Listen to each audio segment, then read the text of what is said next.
Steve from TWL here. We're back with Dave Marchioni. We're here at the Somerset Collection.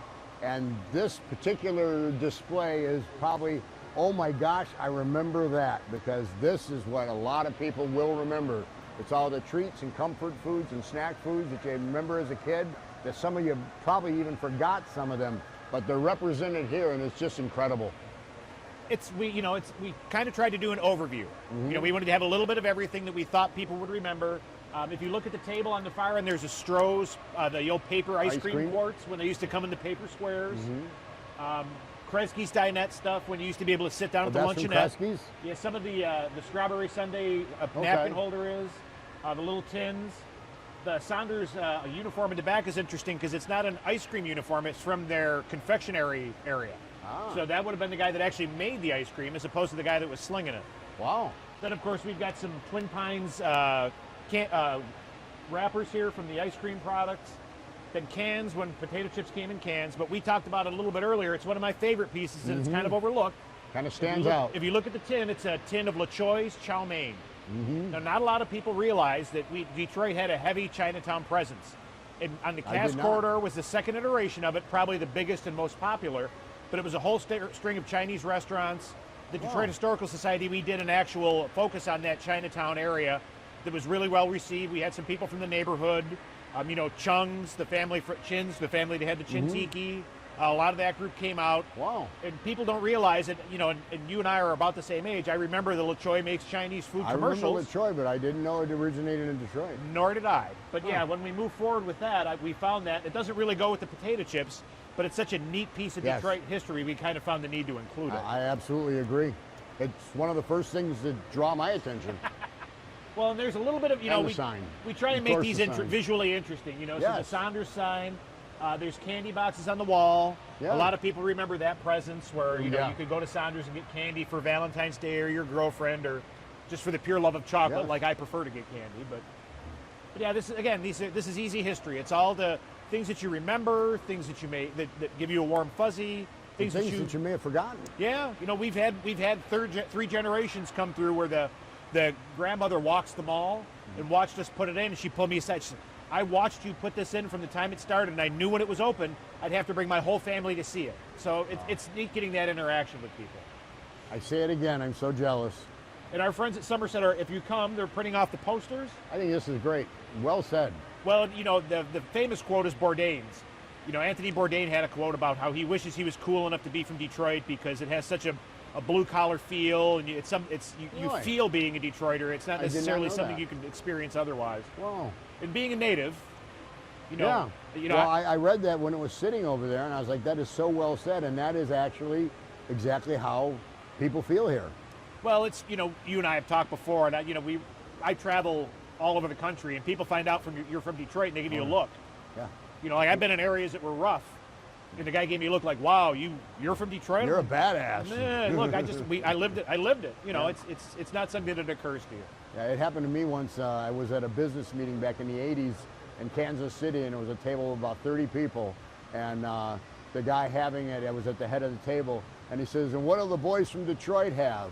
And the entire table turned around and looked at us like we were badass.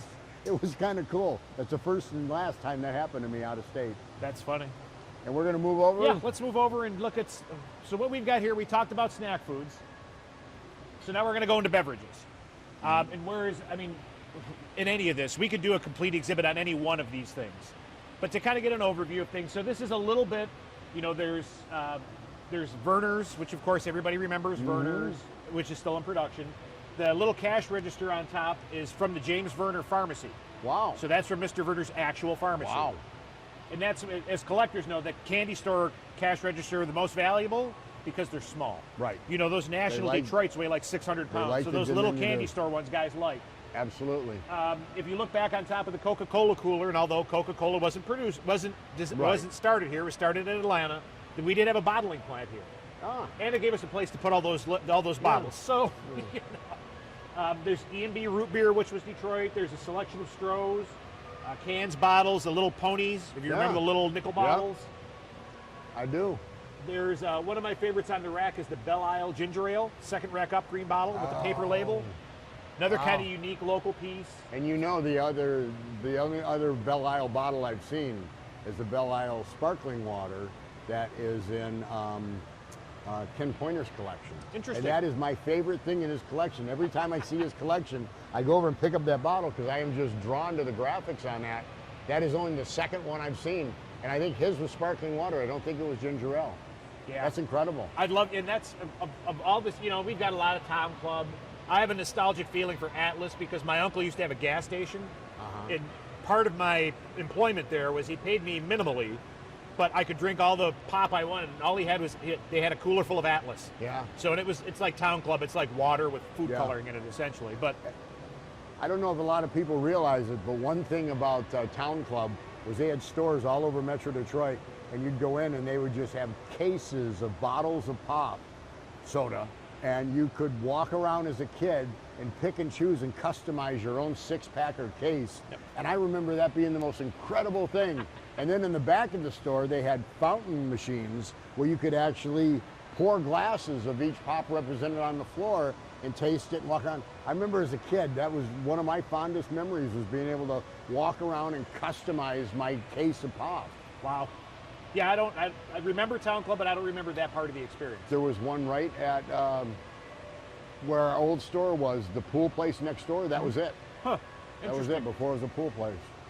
But cases, Stroh's cases, Werner's Fago, the Twin Pines milk case, and then of course they still make a Fago. They still make Fago, which is available up in the Detroit shops. You can, in there you can also pick your six-pack.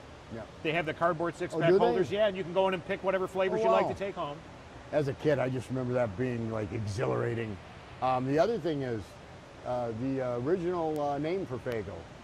You know it? I don't. Really? Wow, I got Dave stumped on something. It was Fagenson Brothers. I knew that. Yep, well, that was the original name. Oh. And then they went to Fago. So I guess I didn't stump No, Dave. we'll give you the credit. We'll give you credit on that one. Yeah, I've actually come across a couple bottles of Fagenson Brothers, which doesn't make them really expensive or anything, just a cool footnote to history. Well, and we know being rare doesn't always make things valuable. No, that's exactly right. I've held things that are one of one that have no essential I retail know you value. have, and I've seen the things you get to hold, and I can't hold, and I got to keep my hands behind my back because I can't touch things.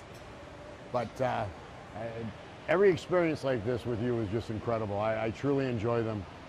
Well, like I say, this is easy history. Yeah. You know, this is what people like. This is what people remember. This is what they need to see. Yes. Incredible. Thank you, folks.